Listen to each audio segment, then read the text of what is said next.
do país, para além de causar mortes e sofrimentos das populações.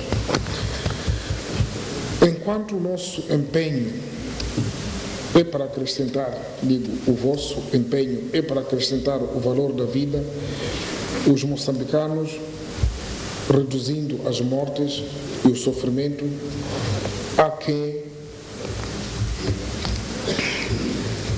provoca mortes, feridas, matando e dificultando a qualidade da vida dos moçambicanos.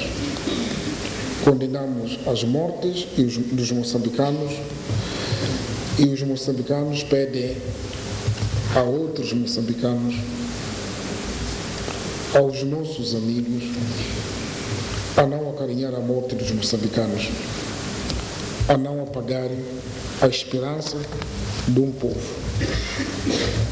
O tempo se revolta e o peso da culpa prevalece. Os membros da Renamo, de um lado, e outros moçambicanos, do outro lado, merecem a vida. O Presidente da República reuniu ainda com os trabalhadores do Conselho Municipal de Maputo, que se queixaram da violação da postura urbana por parte dos munícipes. Foi um encontro breve, mas carregado de simbolismo. Filipe Nhosse juntou dezenas de trabalhadores do município e lançou um desafio. O que não gosta da vossa cidade? Ou o que gostariam que acontecesse e não acontece, para nós podermos ajudar? E as respostas chegaram de pronto.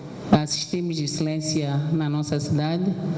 Munícipes, para além daqueles que vendem, o munícipe compra com latas de lixo que nós temos pela cidade.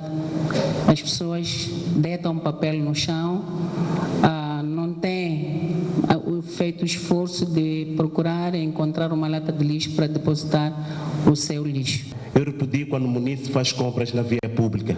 Enquanto nós temos mercados disponíveis, temos controle da qualidade dos produtos que são comercializados no mercado. Nós estamos a trabalhar, está tudo bem, mas um dia o contrato termina, o que é que será de nós? Essa é que é a grande preocupação de nós, os secretários dos bairros. E desses não existe assim uma política clara para a habitação. Quando falo da habitação, refiro-me a questões como parcela e outro estilo de apoio, não é? Mesmo que possa ser por linha de crédito, para que os jovens funcionários possam ter habitação. Filipe Nhosse ouviu, tirou as notas necessárias e deixou as devidas respostas. Eu quero deixar isso também como vossa preocupação, porque a próxima vez quando eu visitar aqui, é de perguntar como que está o quadro salarial, como que está a questão de contratos, como que está o problema de política de habitação. Vocês podem decidir isso, porque o município tem uma autonomia que dá para pensar. É diferente já de uma sociedade em geral, porque a política que tem que ser definida tem que ser universal. Mas vocês têm essa vantagem de que podem pensar e podem encontrar soluções dentro do vosso sistema. O presidente do Conselho Superior de Comunicação Social diz que os jornalistas não devem se aproveitar do sigilo das fontes para trazer notícias não verídicas. Tomás Vieira Mário falava hoje em reação ao posicionamento da Lusa, que disse ter seguido os princípios da verdade e ética jornalística num artigo sobre valas comuns em Sofala. O segredo das fontes de informação é um facto adquirido, nossa lei fundamental, mas não pode ser desculpa para nós falarmos o que quiser falar, dizendo que a minha fonte é secreta. Repito, a fonte sim é secreta, mas eu devo provar a verdade dos factos. O repórter tem que provar que investigou e seguiu todos os passos e teve elementos comprovativos suficientes para dizer que há um lugar onde estão enterradas 120 pessoas. Portanto, que há um número de pessoas precisas, 120 pessoas precisas na informação. A verdade dos factos consiste em provar que tem esses elementos. Não é dizer quem foi que lhe informou. Não tem causa a informação. Tem causa é a prova que mostra que colheu e quem lhe informou deu-lhe provas de que há essa vala. A produção de milho e feijões vai reduzir perto de 5% até outubro deste ano, segundo revelou hoje o Ministro da Agricultura e Segurança Alimentar. A quebra na produção prende-se com a seca e as inundações que destruíram mais de 867 hectares de produtos agrícolas diversos. Com a estiagem e as cheias no horizonte, o Ministério da Agricultura e Segurança Alimentar está reunido na Maacha para encontrar saídas face à atual quebra na produção. Os números não são bons. Há 1,5 milhão de pessoas em risco de passar fome, numa altura em que a produção da comida vai reduzir por causa do mau tempo. O desempenho do setor agrário foi severamente afetado pelas adversidades climáticas. Os fenômenos de mudanças climáticas apresentam-se cada vez mais extremos e cíclicos, ameaçando a nossa capacidade de produção de comida. As dificuldades na produção de comida são relatadas por agricultores convidados por José Pacheco para esta reunião. Além da falta de água, não têm equipamentos para a produção e enfrentam dificuldades no acesso aos mercados. O que não nos faz melhorar a nossa terra é a falta de instrumento do próprio trabalho, que é o trator e próprias valas que estão entupidos. Há comunidades que precisam de trator e que não têm.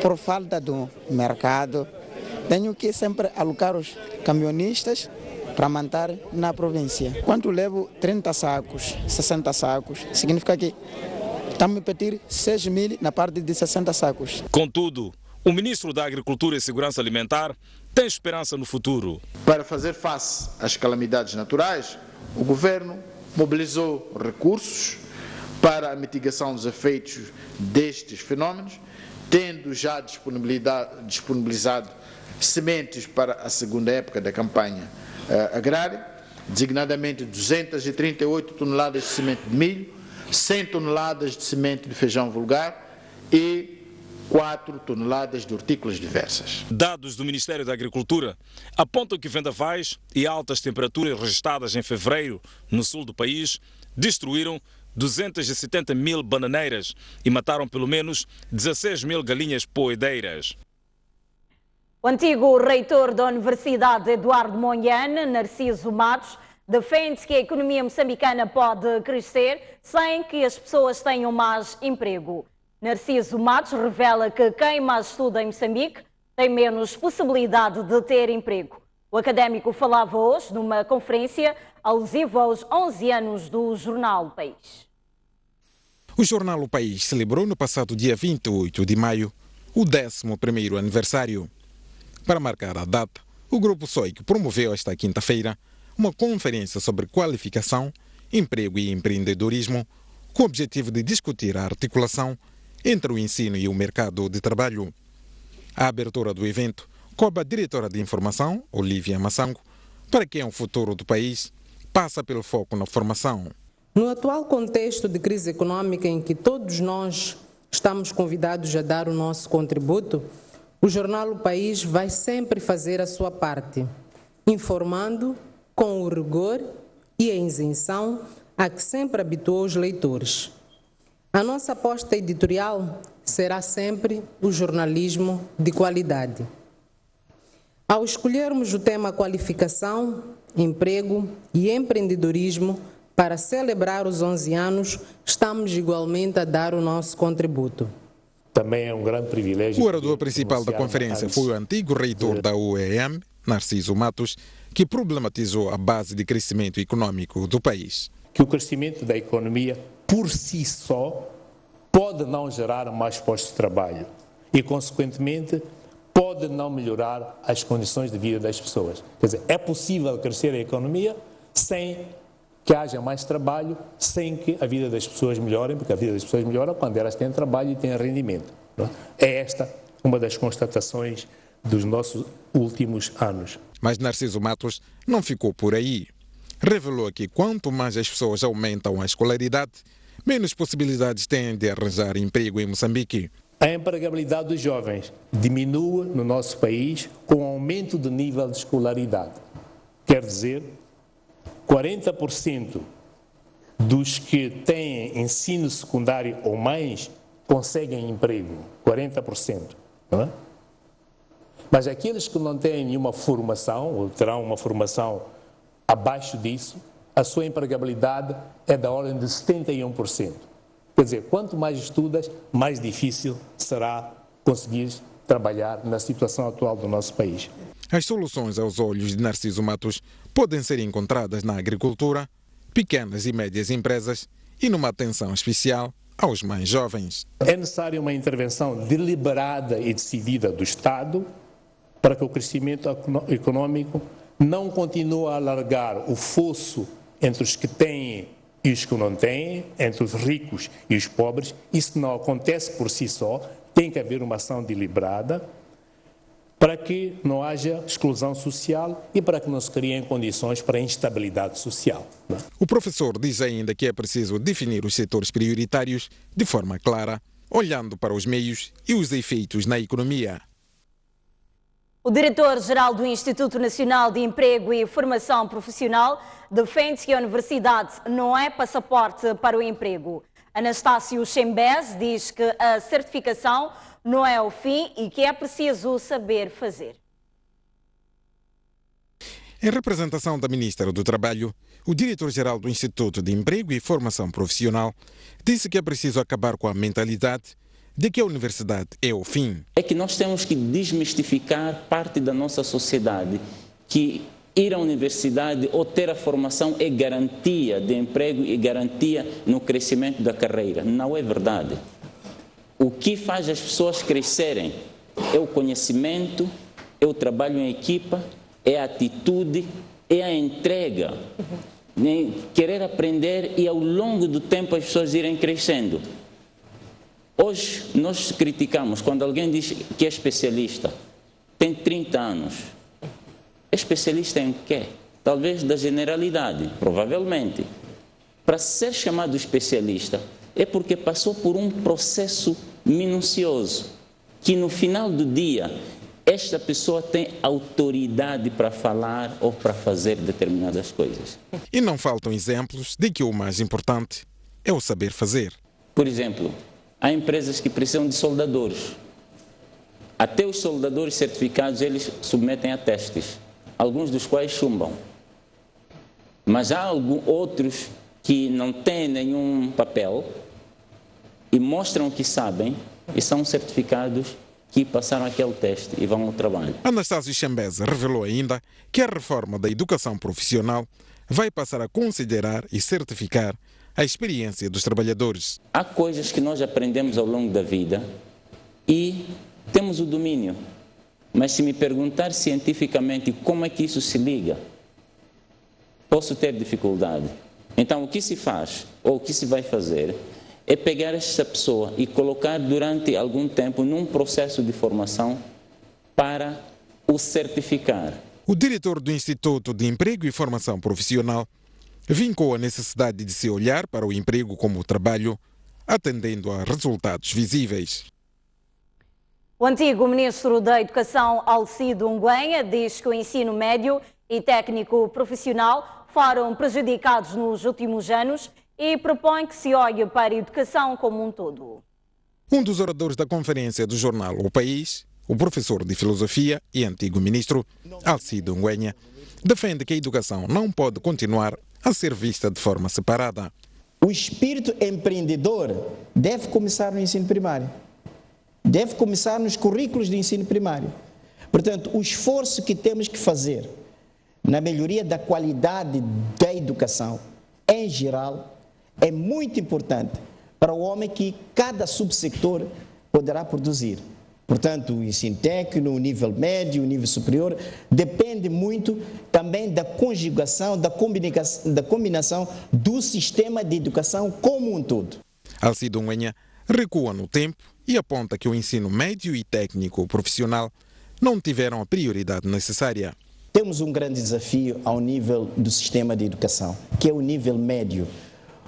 O subsistema mais prejudicado até este momento foi o subsistema do ensino técnico profissional. Só para dar alguns dados, nos anos 2004 a estatística era de cerca de 85% dos alunos da primeira a sétima, mais 7% para o ensino secundário, depois o resto era para a universidade. E nós tivemos muitas dificuldades de investir no ensino técnico profissional e no ensino médio. E o impacto é esse que nós estamos a ter.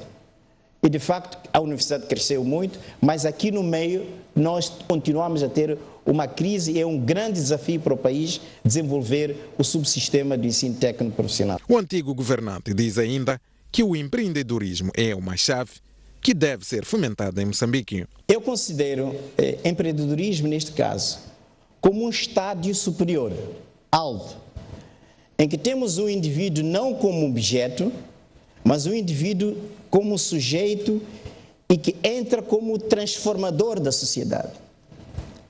Um empreendedor, numa situação, na sociedade do mercado, deve poder trazer novos serviços, produzir novos bens e talvez até trazer novas maneiras de estabelecer as relações entre as pessoas.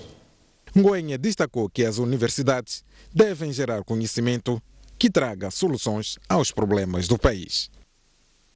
O diretor da Faculdade de Educação da Universidade Eduardo Mondlane, António Cipriano, diz que é preciso estar atento aos novos tempos e adaptar-se. Já o representante da Organização Internacional do Trabalho diz que é nos tempos de crise onde se encontra a esperança. O diretor da Faculdade de Educação da Universidade Eduardo Mondlane, António Cipriano, concentrou-se no papel da universidade e a sua ligação ao mercado atual. É preciso primeiro estarmos atentos aos tempos contemporâneos, que é dessa diferença entre trabalho e emprego, que é fundamental. A outra questão também é a questão do fim da ilusão de que formamos-nos para o emprego, porque parece que queremos certificações para o pleno emprego. Eu penso que isto também é outra questão. Outro problema contemporâneo, como dizia o colega Igor, a questão do trabalho digno, preciso repensar de fato a questão do trabalho precário para um trabalho digno. E, por fim, o papel da universidade, que nesse caso do Eduardo Mondlane, que é esse papel de repensar nas suas práticas, como o colega colocou, o professor Macia, de passar de uma universidade só do ensino para uma outra de investigação, de modo a enfrentar os desafios contemporâneos no campo econômico, social e cultural, e desde que a formação não seja apenas para o mercado, mas formar o indivíduo para a sociedade. Igor Feliz, da Organização Internacional do Trabalho, entende que as crises geram novas oportunidades. Em todas as crises como esta, há esperança, há muita esperança. Vocês têm, na realidade, o mundo agora nas mãos. Com a internet é possível estudar, é possível criar empresas e é possível angariar fundos com plataformas. Camponeses no Mali, na Etiópia, estou falando de camponeses, conseguem angariar fundos para as suas empresas. Então, a esperança é, como agora parece que o Estado não vai admitir por 2 anos, não pensar mais no Estado, mas pensar nas capacidades que tem. E nesta conferência alusiva aos 11 anos do jornal O País, não faltaram contribuições da plateia. Aposta no ensino técnico profissional, na experiência, foco na agricultura, são algumas ideias deixadas pelos participantes. Na minha empresa, eu não me interessa ter um técnico superior que tem que pagar um salário maior. Se ele chega lá e não tem experiência profissional nenhuma, eu prefiro um técnico médio que sabe fazer, com experiência profissional, ou até que não seja técnico médio, mas que venha para a empresa e me resolva os problemas da produção e não me traga outros problemas. Então, eu acho que na agricultura, que é a área que eu conheço e pela experiência de vida, primeiro tem que se ter vocação. A vocação é fundamental para qualquer empreendedor. Ninguém vai empreender nada se não tiver gosto pelo aquilo que faz. Nós temos que pensar bem no centro de formação. As pessoas que vêm precisam de gente qualificada para fazer. Nós precisamos de muitos engenheiros, falamos muito das universidades, mas nós temos que ter gente qualificada para executar. O problema que existe no país é que nós formamos muita gente da universidade, e ninguém está contra as universidades, para irem para o emprego, não para o trabalho, querem emprego.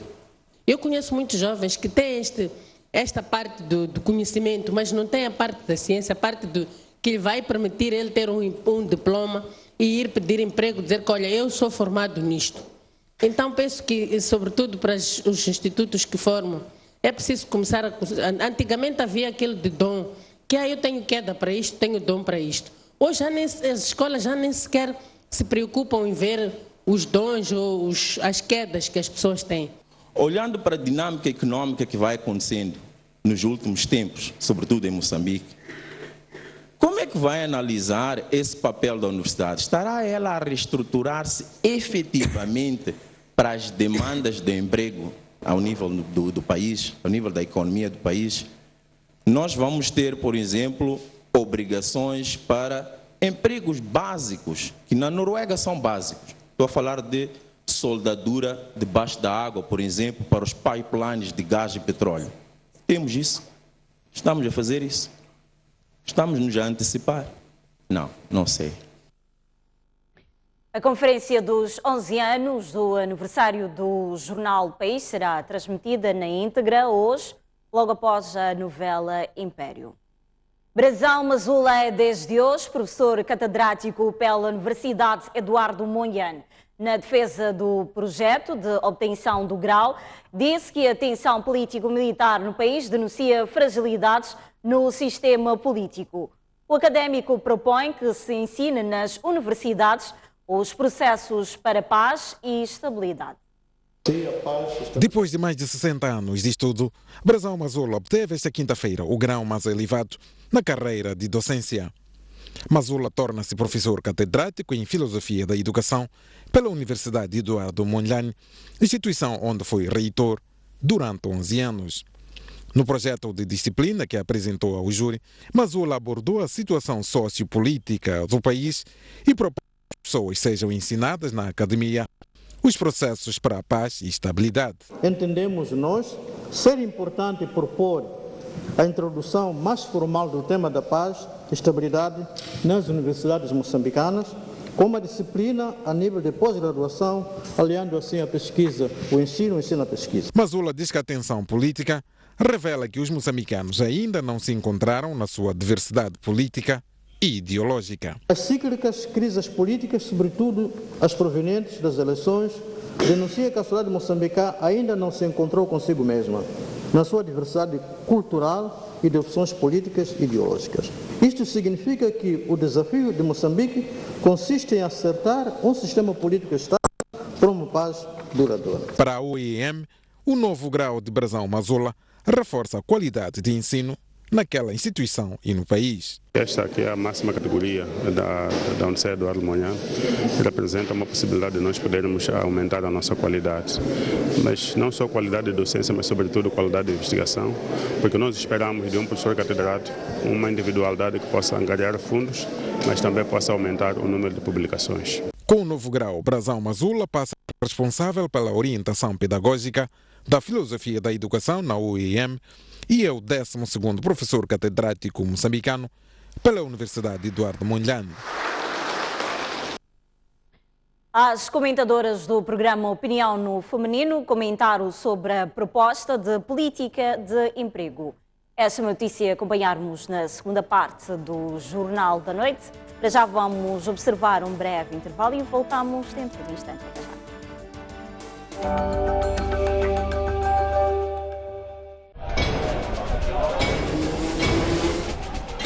Os temas da atualidade desportiva.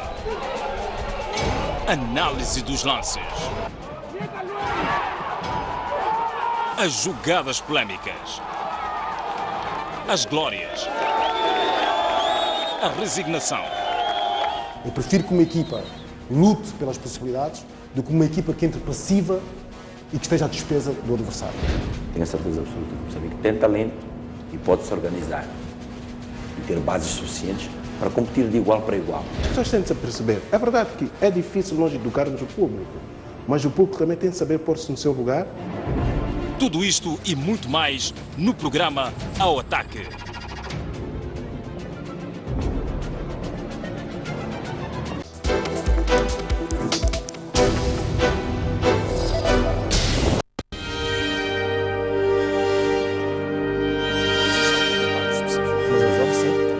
Os Um país faz-se de confrontos de ideias. Nós somos a ajuda do governo agora. Choramos por muita água, choramos por pouca, choramos sem água. Da pluralidade de opiniões. De uma ou de outra forma, as coisas têm que andar. Vamos evitar essa questão de eu tenho um negócio, depois de amanhã torna-se um elefante branco. Não é possível formar um empresário, um empreendedor em um dia. Para outro sítio também. Nosso autocarro até aos 5 anos, aos 2 anos está arrebentado. Falar é muito simples e trazer dados também é a coisa muito simples. Mas vamos à prática, não é o que se verifica o que está a dizer. Há muitos jovens que começam e têm vontade de continuar, mas não vão a lugar nenhum. O debate da nação é desta diversidade de pensamentos que é Moçambique. Essa diversidade. Empreender não são pequenos negócios de barraco, qualquer coisa. Nós estamos a destruir.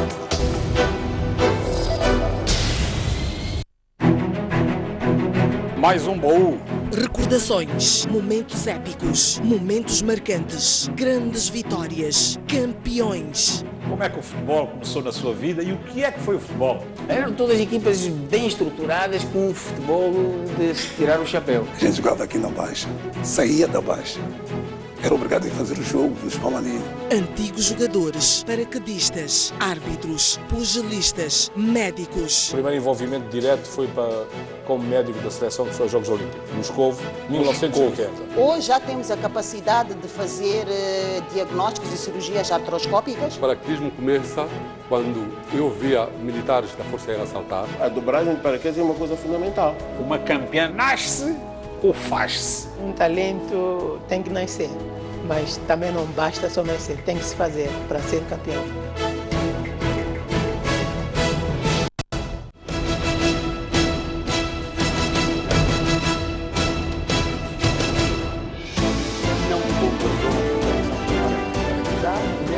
Eles representam o povo. Renamo deve, claramente, de uma forma, desarmar-se. O grande terrorista é a Frelimo. Uma paz que não era, digamos assim, genuína e não tinha uma base sólida. Eles são a nossa voz. Discutem e decidem o nosso futuro. A Frelimo própria não teve coragem nem força suficiente para posicionar-se a favor do provedor. Por que quando a Frelimo reúne, a FINAM vai lá expulsar as pessoas, ameaçar as pessoas? Eu acho que aquilo é mais uma manobra dilatória da Renamo, é uma maneira mais de confundir a opinião pública. E nós queremos saber o que se disse e o que ficou por dizer no Parlamento. Veja no Bancadas Parlamentares. Um debate a acompanhar todas as sextas-feiras pelas 18 horas.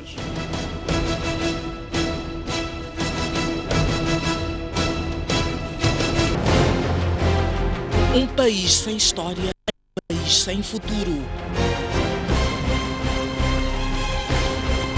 Um mundo sem referências é um mundo sem norte. Um país sem cultura é um país sem identidade. Um país sem ilhas é um país sem referências.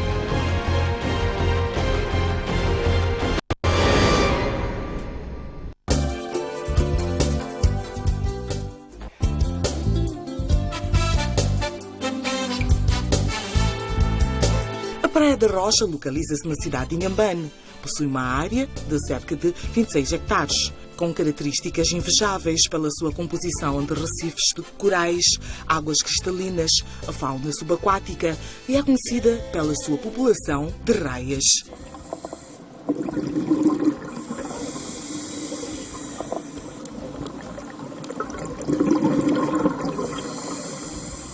Possui uma mar nadas por curtas extensões de rochas. A Praia da Rocha é a única do mundo onde os tubarões-baleia ocorrem durante todo o ano em números significativos.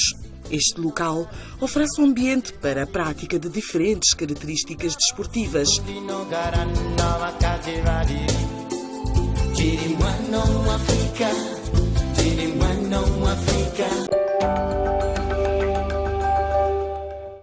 Bem-vindos à segunda parte do Jornal da Noite.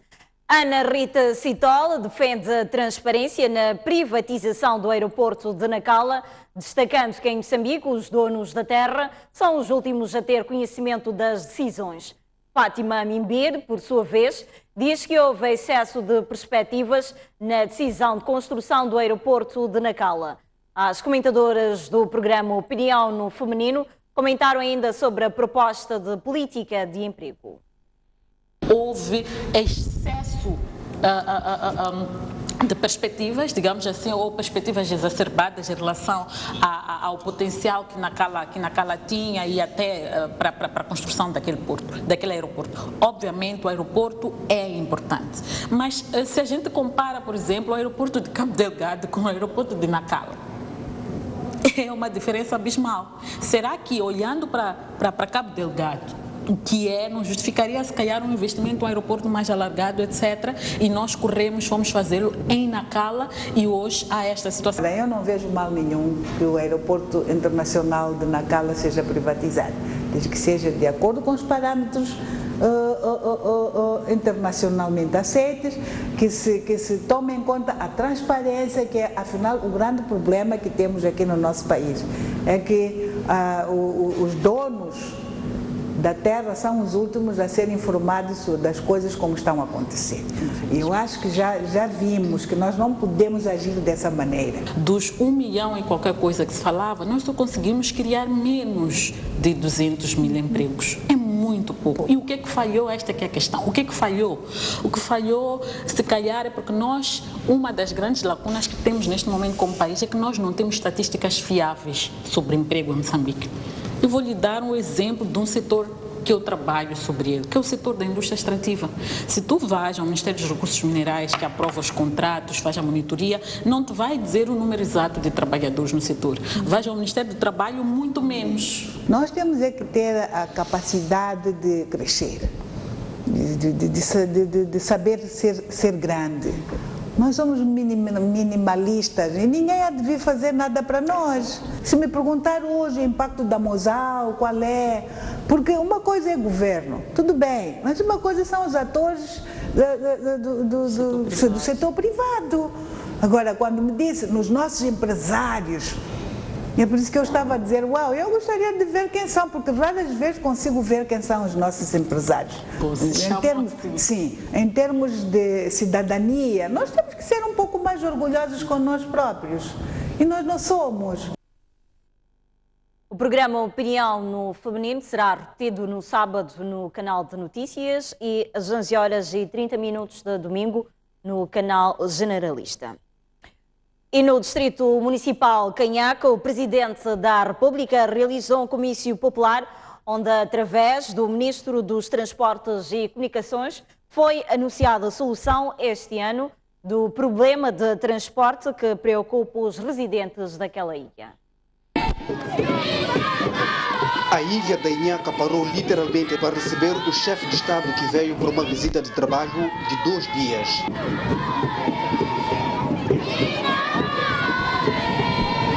A chegada de Filipe Nyusi era aguardada com muita expectativa pelos ilhéus que vivem o drama do transporte marítimo, uma vez que a única embarcação que garante a ligação com a cidade de Maputo não circula com regularidade. A população do Distrito Municipal Canhaca tem a falta de meio de transporte regular que condiciona a mobilidade da população, assim como do turismo doméstico, pois o barco Nhelete já não oferece condições de segurança, assim como no desembarque e embarque. O presidente veio com a lição bem estudada, por isso incluiu na sua delegação o ministro dos Transportes e Comunicações para, na primeira pessoa, apresentar o que será feito para solucionar o problema a curto prazo. Agora vou convidar o ministro de Barcos para dizer alguma coisa. No que diz respeito ao transporte marítimo e particularmente para Inhaca, o governo já está a trabalhar nesses aspectos todos e este ano vamos ter uma embarcação a funcionar aqui.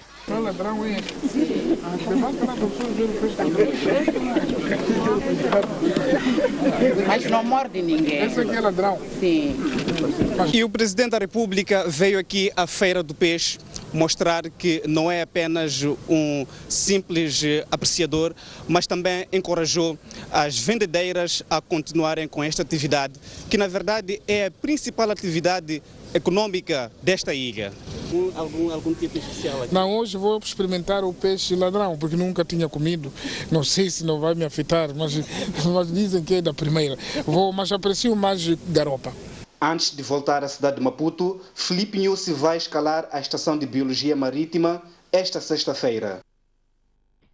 O Parlamento Infantil em Manica está preocupado com o encerramento de escolas naquela província devido à tensão político-militar e pede ao governo para tomar medidas.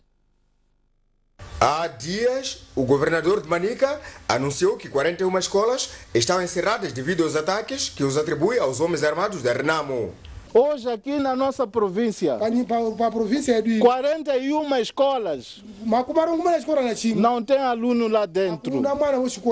Porque a Renamo não deixa estudar. Isto não pode ser.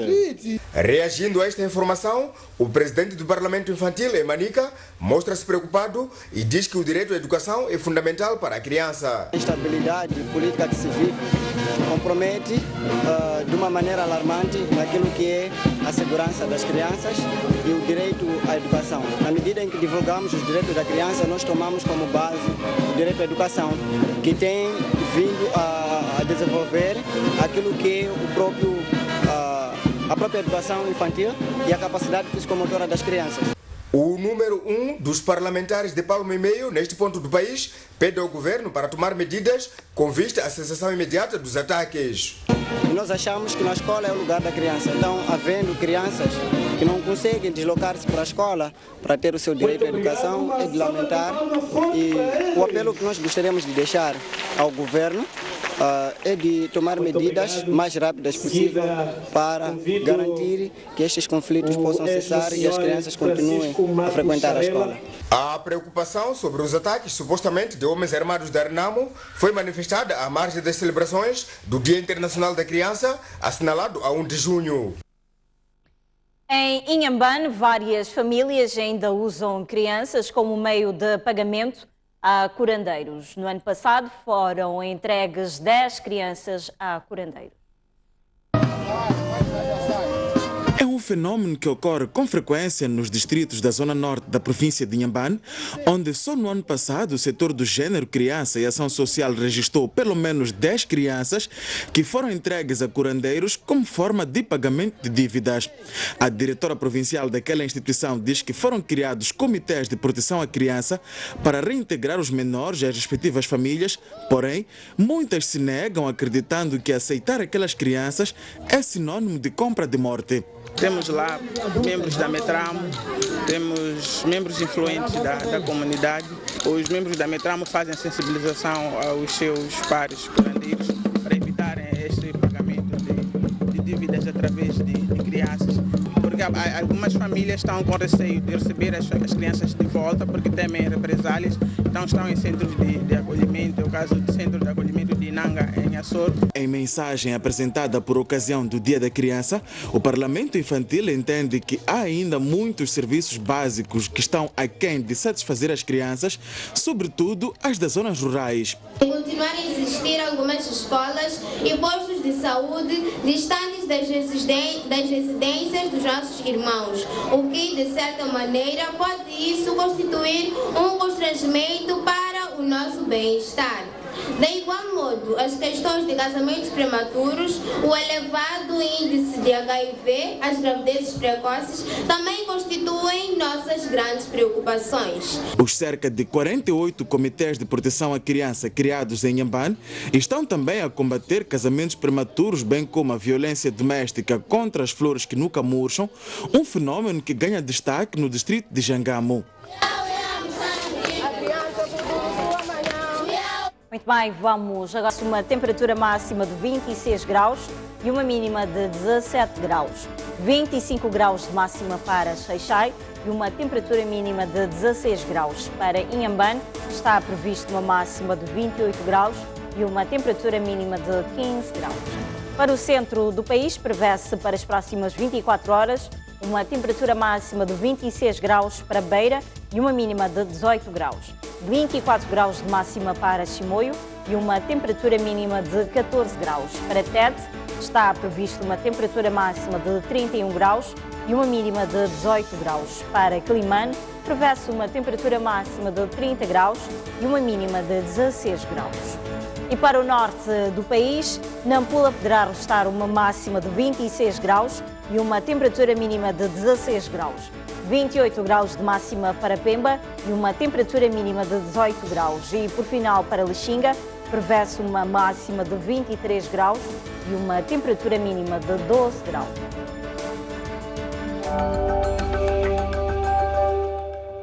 Que nos rodeia mexe conosco. É fundamental preservarmos isto. Ficamos movidos pelo espírito de trazer as imagens. Torna-nos mais próximos da realidade que veiculamos. O que temos que carregar em nós é o trabalho em equipa. Em Moçambique temos uma diversidade a todos os níveis.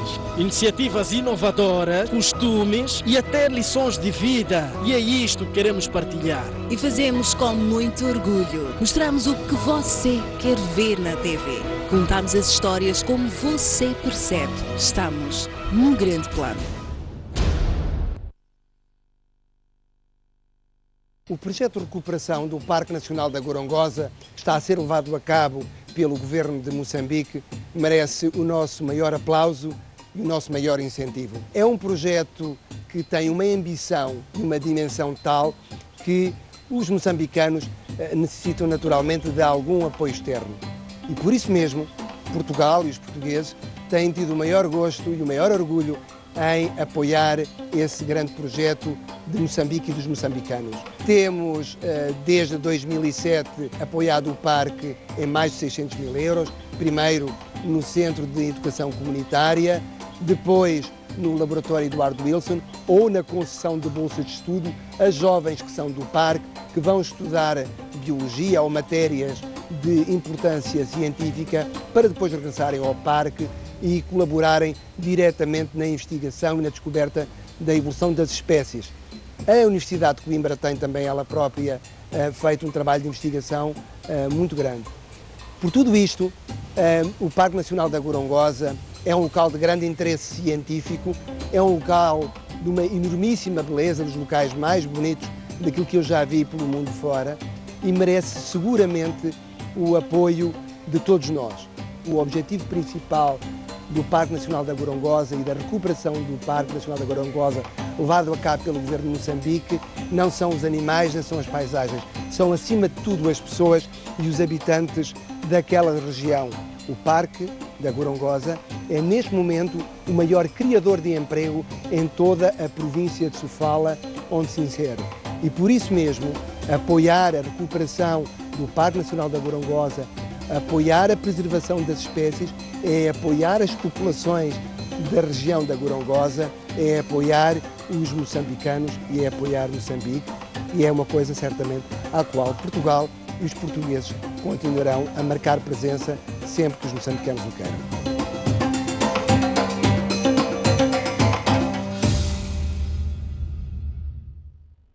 Uma criança e um jovem desapareceram nas águas da Praia do Inos, aqui na cidade de Pemba. Combate ao crime é a palavra de ordem da chegada do líder da RENAM à cidade portuária de Natal. Tevis Mango deixou ficar as seguintes considerações. A partir da cidade da Beira e com imagens de Manel Chicava. No interior desta viatura seguiam 4 ocupantes. A reunião que aprovou a primeira Constituição da República. Bairros periféricos das cidades de Maputo e Matola. A alma do magistrado calou-se precisamente neste local. As notícias do país cabem todas aqui.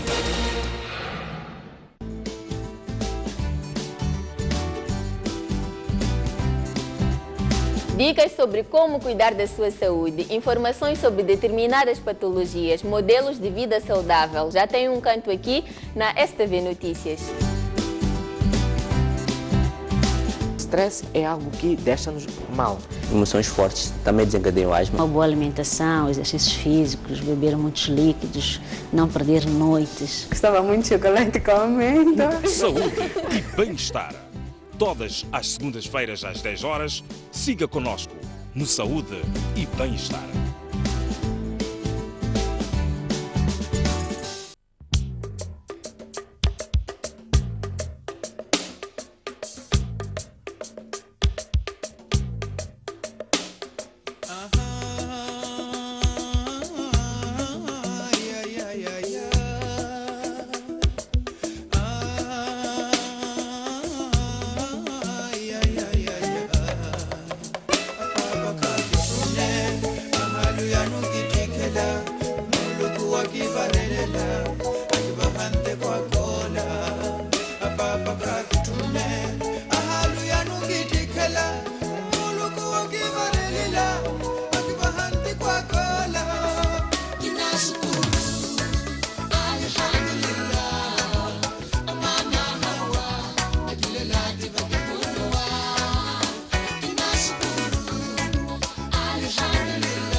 Um país sem história é um país sem futuro.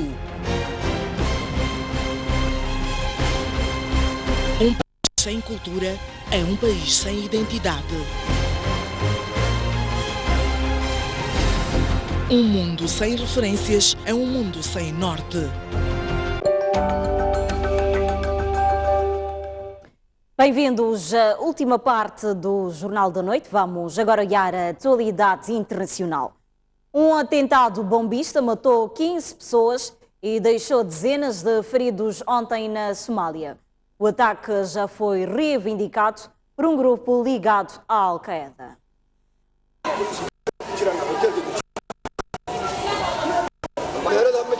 Pelo menos 15 pessoas morreram e dezenas ficaram feridas no atentado na capital da Somália. Uma viatura armadilhada explodiu junto a um hotel no centro de Mogadiscio antes dos atacantes entrarem aos tiros no edifício. Tudo aconteceu perto das 18 horas locais, mas à noite ainda se ouviam tiros esporádicos, o que sugere que o assalto das forças especiais ainda tivesse em curso. Gritei por ajuda, porque havia muitas pessoas debaixo dos escombros que pediam que as socorressem ou chamassem ambulâncias, contou Jama Abdi, que foi ferido pela explosão. Os militantes do grupo Al-Shabaab ligado à Al-Qaeda reivindicaram rapidamente o ataque contra a unidade hoteleira frequentada por deputados. Os islamitas dizem ter matado muitos membros do governo infiel. Pelo menos 2 deputados terão morrido no ataque. A Suíça aproxima o sul do norte da Europa com a inauguração do mais longo túnel ferroviário do mundo. 2 comboios com 500 passageiros atravessaram esta manhã em 20 minutos a instalação de 57 quilómetros, escavada a 2.300 metros de profundidade. Os chefes de Estado de Governo da Suíça, França, Itália e Áustria participaram também na inauguração da obra, 17 anos após o início das escavações. Uma obra simbólica para a chanceler alemã Angela Merkel. Há neste momento muitas discussões sobre a zona Schengen, em parte na sequência da crise dos refugiados, sobre como preservar a liberdade de circulação dentro da Europa. Este túnel é um exemplo maravilhoso de como podemos viajar mais facilmente de Itália, através da Suíça, até a Holanda. O túnel dedicado ao transporte de passageiros e de mercadorias deverá permitir, num futuro distante, ligar a um espetáculo de homenagem. Depois da festa e dos discursos políticos, o túnel só deverá abrir ao público entre o norte e o sul da Suíça no final do ano. A ligação ao futuro corredor ferroviário de alta velocidade Reno-Alpes só está prevista para 2020 em Itália e em 2035 na Alemanha, onde as obras contam com um atraso de 20 anos. Até lá, a China promete bater o recorde do túnel ferroviário mais longo do mundo, com a construção de uma instalação de 123 quilómetros sobre o Estreito de Bohai, no norte do país. A cidade rebelde de Daraya, na Síria, recebeu ontem a primeira ajuda humanitária internacional em 4 anos. Uma operação que coincide com o intensificar dos bombardeamentos de todos os atores no terreno, que provocaram a morte de pelo menos 42 civis nas últimas 24 horas. Pelo menos 11 civis morreram durante vários ataques das forças do regime e da aviação russa contra a região rebelde de Alepo, depois de mais de 120 bombardeamentos registrados na terça-feira. A coligação liderada pelos Estados Unidos da América teria morto pelo menos 6 civis, depois de ter lançado uma nova ofensiva contra posições do grupo Estado Islâmico em Manbij, junto à fronteira turca. Nos arredores de Damasco, a cidade rebelde de Dareia recebeu na quarta-feira a primeira ajuda humanitária internacional desde o cerco imposto pelo regime em novembro de 2012.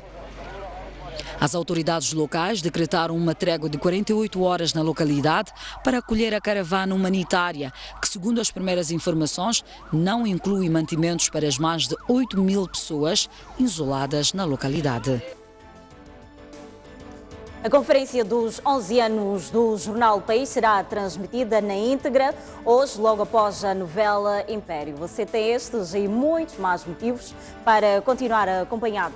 STV, boa noite. Até amanhã, mesmo hora.